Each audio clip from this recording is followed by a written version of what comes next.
ವೈದ್ಯಾಧಿಕಾರಿಗಳಂತ ಚಂದ್ರಶೇಖರ್ ಅವರ ಕೊಠಡಿಯಲ್ಲೇ ತಾನೊಬ್ಬ IAS ಅಧಿಕಾರಿ ಅಂತ ಹೇಳ್ಬಿಟ್ಟು NHM ನ IAS ಅಧಿಕಾರಿ ಅಂತ ಬಿಂಬಿಸ್ಕೊಂಡು ಅಲ್ಲೇ ಸಹ ಮೀಟಿಂಗು ಸಹ ತಗೊಂತಾನೆ.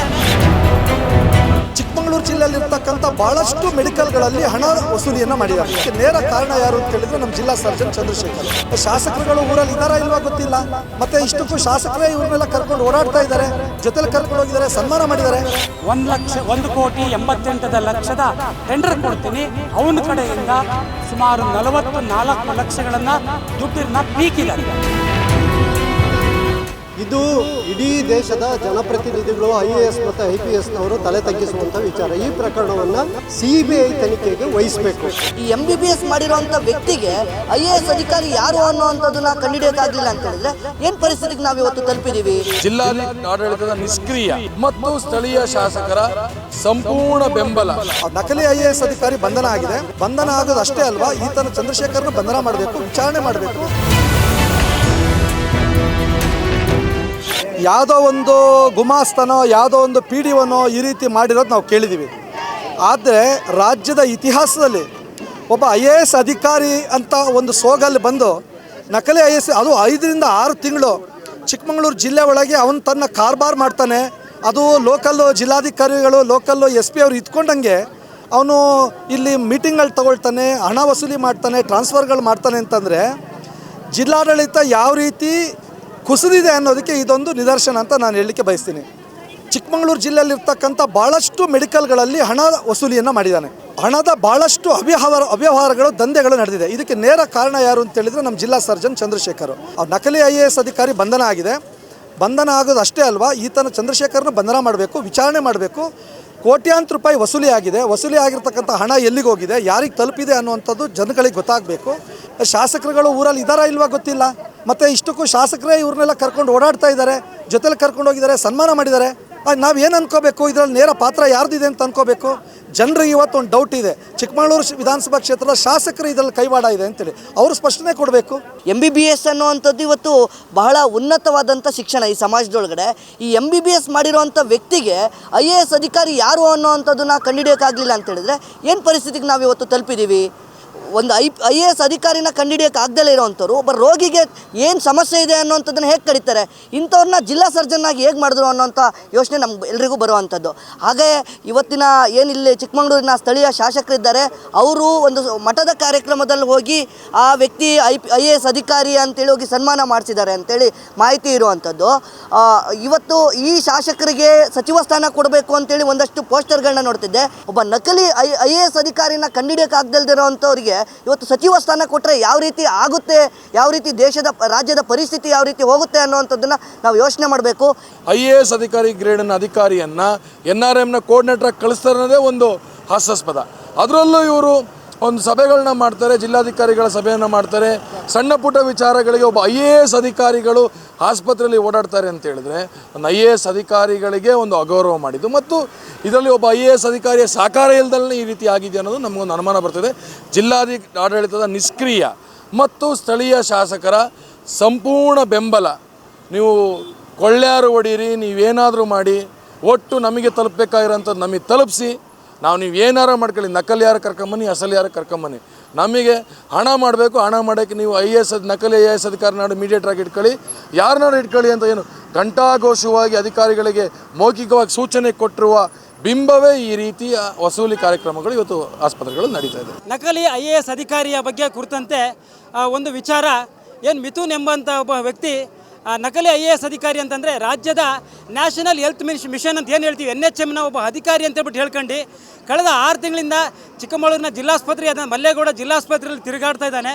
ಏನು ಅಂತಂದರೆ ಅಲ್ಲಿರ್ತಕ್ಕಂಥ ಡಾಕ್ಟರ್ಗಳ ಜೊತೆ, ಅದಕ್ಕಿಂತ ಹೆಚ್ಚಾಗಿ ಏನು ಚಿಕ್ಕಮಗಳೂರಿನ ಜಿಲ್ಲಾ ವೈದ್ಯಾಧಿಕಾರಿಗಳಂತ ಚಂದ್ರಶೇಖರ್ ಅವರ ಕೊಠಡಿಯಲ್ಲೇ ತಾನೊಬ್ಬ IAS ಅಧಿಕಾರಿ ಅಂತೇಳ್ಬಿಟ್ಟು NHMನ IAS ಅಧಿಕಾರಿ ಅಂತ ಬಿಂಬಿಸ್ಕೊಂಡು ಅಲ್ಲೇ ಸಹ ಮೀಟಿಂಗು ಸಹ ತಗೊಂತಾನೆ. ಇದ್ರ ಬಗ್ಗೆ ಜಿಲ್ಲಾಡಳಿತಕ್ಕೆ ಯಾವುದೇ ರೀತಿಯಾದಂಥ ಗಮನ ಇರಲ್ಲ. ಇದಕ್ಕೆ ಸಂಬಂಧಪಟ್ಟಂಥ DC ಆಗಲಿ, ಸೂಪರ್ಡೆಂಟ್ ಆಗಲಿ ಯಾರಿಗೂ ಸಹ ಮಾಹಿತಿಯೇ ಇರಲ್ಲ. ಏನು ಸರ್ಕಾರ ಎತ್ತ ಸಾಗ್ತಾ ಇದೆ, ಜಿಲ್ಲಾಡಳಿತ ಕೈಕಟ್ಟು ಕುಳಿತಿದೆ, ಸರ್ಕಾರವೂ ಸಹಿತ ಕೈಕಟ್ಟು ಕುಳಿತಿದೆ. SLC ಫೇಲ್ ಆಗಿರೋವನ್ನ IAS ಅಧಿಕಾರಿ ಅಂತ ಹೇಳಿ ಪರಿಚಯ ಮಾಡಿಕೊಟ್ಟು ಪೂರ್ತಿ ಜಿಲ್ಲಾಸ್ಪತ್ರೆ ಆಡಳಿತ ಅಧಿಕಾರವನ್ನು ಅವನಿಗೆ ವಹಿಸ್ಕೊಟ್ಟಿರುವಂಥದ್ದು. ಇಲ್ಲಿ ಭ್ರಷ್ಟಾಚಾರದ ಒಂದು ಹುನ್ನಾರವನ್ನು ನಾವು ಕಾಣ್ತಾ ಇದ್ದೀವಿ. ಇಲ್ಲಿರುವಂಥ ಮೆಡಿಕಲ್ ಶಾಪ್ನಿಂದ ನಿನಗೆ ಒಳ್ಳೆ ಟೆಂಡರನ್ನು ಕೊಡ್ತೀನಿ, 1,88,00,000 ಟೆಂಡರ್ ಕೊಡ್ತೀನಿ, ನೀನು ಇದರೊಳಗೆ ಬಹುದೊಡ್ಡದಾಗಿರುವಂಥ ಲಾಭ ಆಗುತ್ತೆ ಅಂಥೇಳಿ ಅವನ ಕಡೆಯಿಂದ ಸುಮಾರು 44 ಲಕ್ಷಗಳನ್ನು ದುಡ್ಡನ್ನು ಪೀಕಿದ್ದಾರೆ. ಅದಕ್ಕೆ ಸಾಕ್ಷಿಯಾಗಿ 10 ಲಕ್ಷವನ್ನು ಅವರು ಫೋನ್ಪೇ ಮೂಲಕ ವರ್ಗಾವಣೆ ಮಾಡಿರುವಂಥದ್ದು. 34 ಲಕ್ಷವನ್ನು ಅದೇ ಜಿಲ್ಲಾ ವೈದ್ಯಾಧಿಕಾರಿಯಾಗಿರುವಂಥ ಚಂದ್ರಶೇಖರ್ ಎದುರೊಳಗಡೆ ನವೀನನಿಗೆ ಅವರೇ ನಿಂತ್ಕೊಂಡು ಕೊಡಿಸಿರುವಂಥದ್ದು. ಇವರೇ ದುಡ್ಡ ನುಂಗುವಂಥ ಕೆಲಸವನ್ನು ಇವರು ಮಾಡಿದ್ದಾರೆ ಅಂತ ಅನಿಸುತ್ತೆ. ಇಲ್ಲಿರುವಂಥ MLA ಆಗಿರುವಂಥ ತಮ್ಮಯ್ಯನವರು ಇದ್ರ ಬಗ್ಗೆ ಗಮನ ಹರಿಸಬೇಕು. ಆ ಗಮನ ಹರಿಸಲಿಲ್ಲ, ಸಸ್ಪೆಂಡ್ ಮಾಡಲಿಲ್ಲ ಅಂತ ಹೇಳಿದ್ರೆ ಅವರು ಇದರೊಳಗಡೆ ಶಾಮೀಲಾಗಿದ್ದಾರೆ ಏನೋ ಅನ್ನುವಂಥ ವಾಸನೆಗೆ ಒಳಗಾಗಬೇಕಾಗತ್ತೆ. ಅವರು IAS ಅಂತ ಹೇಳಿಕೊಂಡು ನಕಲಿಯವನು ಅಧಿಕಾರಿಯಾಗಿ ಇಲ್ಲಿ ಬಂದು ಸಭೆ ಮಾಡುವಾಗ ಜಿಲ್ಲಾಡಳಿತ ಅಂದರೆ IAS ಆಗಿರ್ತಕ್ಕಂಥ ಜಿಲ್ಲಾಧಿಕಾರಿ, IPS ಆಗಿರ್ತಕ್ಕಂಥ SP ಅವರು ಮತ್ತು ಬೇರೆ ಬೇರೆ ಅಧಿಕಾರಿಗಳು ಅವರೆಲ್ಲ ಏನು ಮಾಡ್ತಿದ್ರು ಈಗ ಸಂಶಯ ಬರೋದೇನು ಅಂತ ಹೇಳಿದರೆ ಅವರು ಒಂದು ವೇಳೆ ಈ ಪ್ರಕರಣದಲ್ಲಿ ಶಾಮೀಲರಾಗಿದ್ದರಾ ಅನ್ನೋ ಸಂಶಯನೂ ಬರುತ್ತೆ. ಇದು ಇಡೀ ದೇಶದ ಜನಪ್ರತಿನಿಧಿಗಳು IAS ಮತ್ತು IPSನವರು ತಲೆ ತಗ್ಗಿಸುವಂಥ ವಿಚಾರ. ಈ ಪ್ರಕರಣವನ್ನು CBI ತನಿಖೆಗೆ ವಹಿಸಬೇಕು. ಯಾವುದೇ ಮುಲಾಜಿಲ್ಲದೆ CBI ತನಿಖೆಗೆ ಮಾನ ಮರ್ಯಾದೆ ಒಂದಿಷ್ಟು ಸಾಮಾಜಿಕ ಕಳಕಳಿ ಇದ್ದರೆ CM ಅವರಿಗೆ ಈ ಪ್ರಕರಣವನ್ನು ಗಂಭೀರವಾಗಿ ಪರಿಗಣಿಸಿ CBIಗೆ ವಹಿಸಬೇಕು. ನಾವು ಫಿಲಮ್ ಚಿತ್ರಗಳಲ್ಲಿ ನಕಲಿ IT ಆಫೀಸರ್ಸ್ಗಳನ್ನ, ನಕಲಿ ಪೊಲೀಸರುಗಳನ್ನ ಬೆಂಗಳೂರಿನಲ್ಲಿ ಅಂಥ ದೊಡ್ಡ ಊರುಗಳಲ್ಲಿ ಈ ಥರ ನಕಲಿಗಳನ್ನ ಕೇಳ್ತಿದ್ವಿ. ಚಿಕ್ಕಮಗಳೂರು ಜಿಲ್ಲೆಯಲ್ಲಿ ಇತಿಹಾಸದಲ್ಲೇ ಪ್ರಥಮ ಬಾರಿಗೆ ಒಬ್ಬ ನಕಲಿಯ ವೇಷ ಧರಿಸ್ಕೊಂಡು ಬಂದಿರೋಂಥ ಅಧಿಕಾರಿನ ಬಂದಿರುವಂಥದ್ದು ಚಿಕ್ಕಮಗಳೂರಿನ ಇತಿಹಾಸದಲ್ಲಿ ಮೊದಲಿಗೆ. ಒಂದು ಜಿಲ್ಲಾಡಳಿತ ಎಷ್ಟು ನಿಷ್ಕ್ರಿಯ ಆಗಿದೆ ಅಂತ ಹೇಳಿದ್ರೆ ಇದಕ್ಕಿಂತ ತಾಜಾ ಉದಾಹರಣೆ ಬೇರೆ ಯಾವುದೂ ಇಲ್ಲ. ಒಂದು ಜಿಲ್ಲಾ ಮಟ್ಟದ ಸಭೆಗಳು ನಡೆಸಿ ಏನೆಂದರೆ ಇದು ತುಂಬ ಕಾಣದ ಕೈಗಳು, ಅತಿ ಅಧಿಕಾರ ಉಳ್ಳಂಥ ಕೈಗಳೇ ಇದೆ ಅಂತ ನಾನು ಭಾವಿಸ್ತೇನೆ. ಇದೆ ಇದು.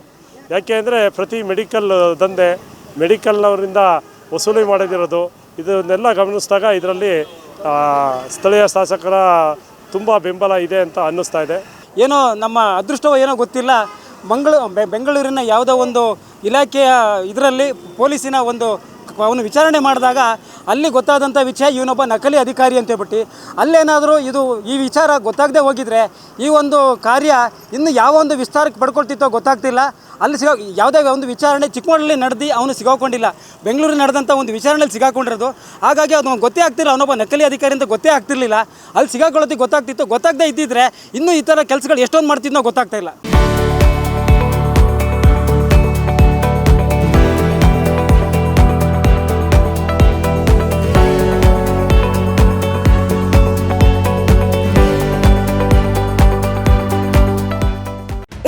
ನೈಜ ಕುತೂಹಲ ಭರಿತ ಸುದ್ದಿಗಳು ನಿಮಗೆ ಸಿಗಬೇಕಂದ್ರೆ ರಾಜ್ಯದ ಪ್ರತಿಷ್ಠಿತ ಜನಪರ ಡಿಜಿಟಲ್ ಸುದ್ದಿ ಮಾಧ್ಯಮ ಪಬ್ಲಿಕ್ ಇಂಪ್ಯಾಕ್ಟ್ ಚಾನಲನ್ನು ಯೂಟ್ಯೂಬ್ನಲ್ಲಿ ಸಬ್ಸ್ಕ್ರೈಬ್ ಮಾಡ್ಕೊಳ್ಳಿ.